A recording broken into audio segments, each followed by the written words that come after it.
It's a lovely looking thing, this. It's a Softail, so it's got the standard Softail spring set up at the back on the swing arm. It's lovely, it makes a nice noise. Got the Vance and Hines pipe on this. Pipes, sorry.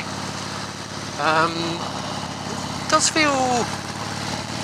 you feel a little bit of resistance from the front wheel, just because it's a big 21-inch spoked wheel on the front. But actually, it feels very, very smooth, this bike. It's very nice to ride. Ground clearance isn't too bad.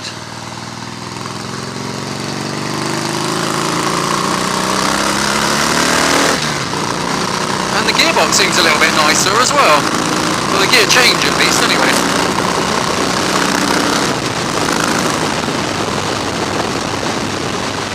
It's a really nice position. It's very upright. These bars aren't too wide, but they've got a nice turn in at the end. So yeah, it's not too much of a stretch. No pressure on the back. Again, that seat's nice and supportive. Feels like the same seat that's on the Fat Bob. Little bit of a lip at the back just to hold you in place. Nice and supportive, nice and wide. So yeah, this does handle differently with that big 21-inch front wheel. I think it's a 21-inch, looks like it. And it's nice and supple, so it doesn't skip around too much through the corners. Like here, you can see it's all quite bumpy this road, but it's nice. It's just glides across this stuff.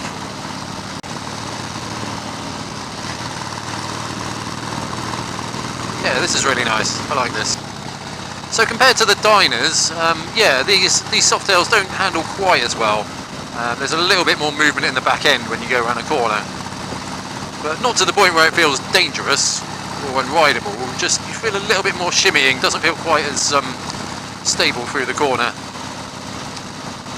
But at this sort of speed, this is where I think the Softails are a lot better. It's just like butter, baby.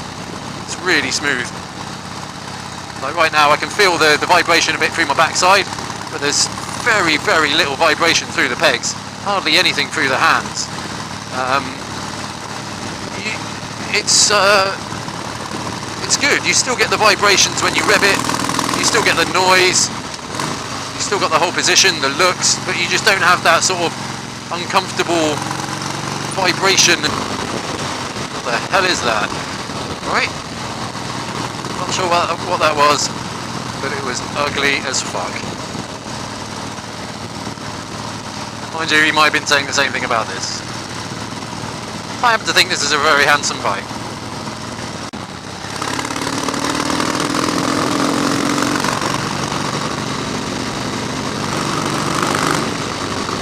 Great noise.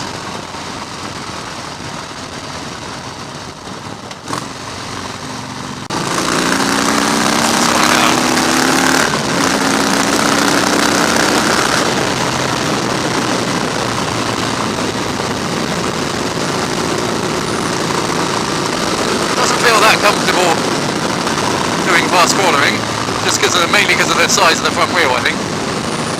But it's actually got reasonably good ground clearance.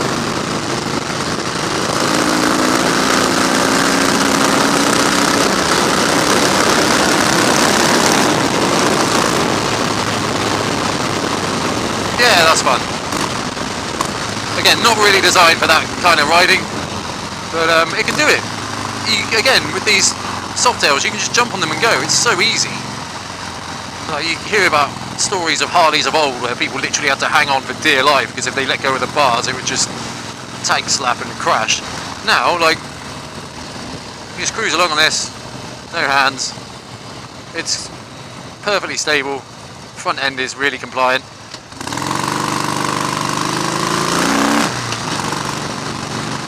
It just tracks even on like the, crap roads like this.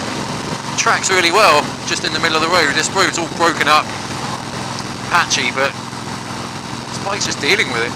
Like the 48 and the Sportster that I rode, which was just skipping around all over the place. This is a much more typical Harley position, and I've got more accustomed to it now. You still got your leg resting against this bloody air cleaner down here. Which is, I I don't know, it's not too much. It doesn't annoy me as much as I thought it would. Remember the other day when I noticed that on a Harley, it was just like, oh, that's going to annoy me. But no, it hasn't. You kind of just live with it. Again, compared to the Sportster, fueling seems a little bit better. It seems quite happy cruising along at 20 miles an hour. The Sportster felt a little bit choppy, to be honest.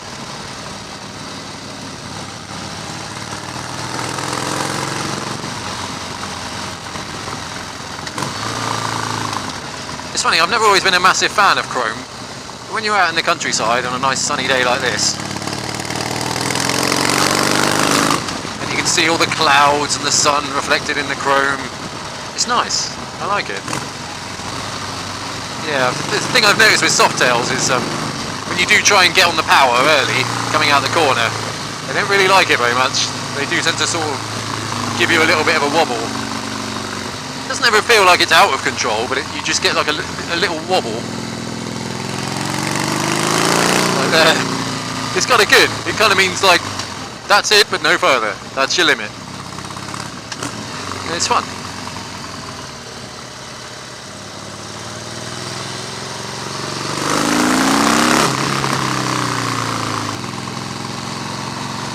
Yeah, I could quite happily see myself spending a fair amount of time in this. It's ergonomically probably sort of somewhere between the Fat Bob and the Breakout. And in terms of handling, probably handles a little bit more like the Breakout, just because of the sort of resistance from the tyres. Only this way it's kind of the other way around. You've got a big, tall, skinny front tyre and not a particularly massive back one. But because it's quite a skinny front tyre, it does turn quite quickly.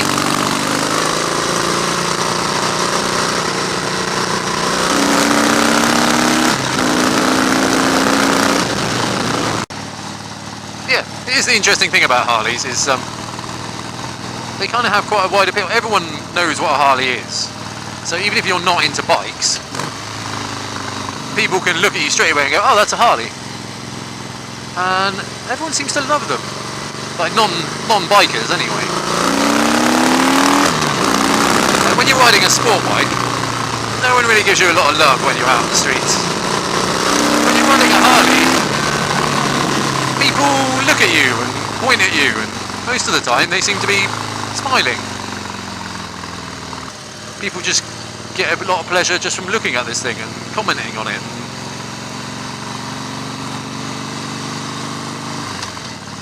I guess that kind of says quite a lot for the brand. For sure, when you go out on like the Ducati Panigale and stuff, you know, some people will like, oh yeah, nice bike mate, but a lot of people just don't even give you a second look. Don't care.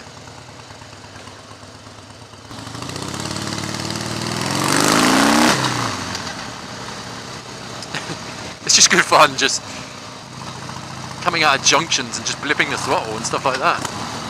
Right. Oh, fuck you too, Mr. Triumph. Trying to be civil, trying to be polite. To be fair, he might not have seen me. But still, fuck him. He's on a Triumph. See, I'm turning into a Harley rider now. I'm just hating anyone that doesn't ride a Harley. Oh shit, that means I have to hate myself. I already hate myself. Sound of 3 Harleys pulling away from the lights. It's like rolling thunder.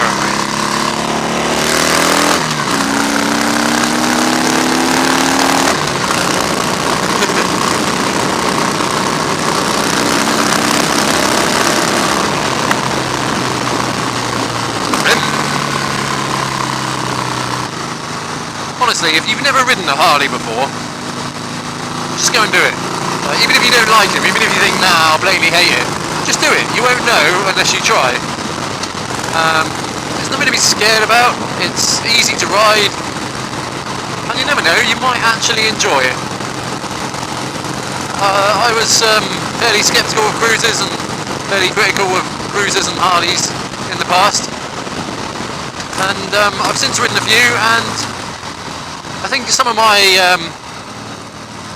complaints with Harleys and cruisers still exist, but I think I have a better appreciation for them generally. I can appreciate them for what they are. And I think if everyone took one out, then maybe they'd wouldn't be so judgmental either.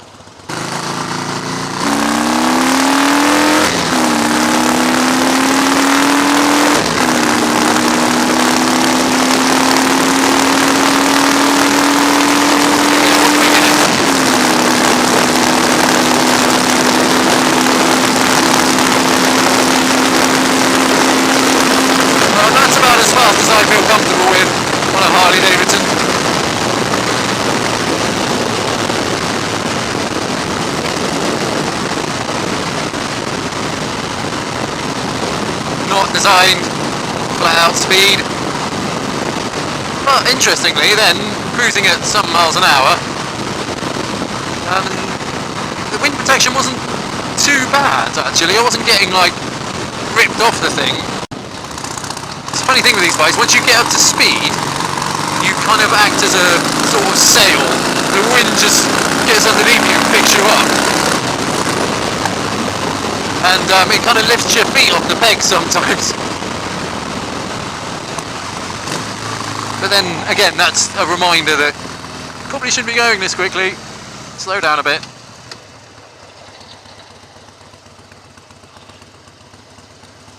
I like this. It's smooth, it's comfortable, looks great, it's easy to ride, fueling's perfect. You can cruise along at 20 miles an hour, it's happy. You can do 80 miles an hour, it's happy. This was fun. It's a surprisingly fun bike to look at and to ride. So thanks for watching, hope you enjoyed the video. See you again.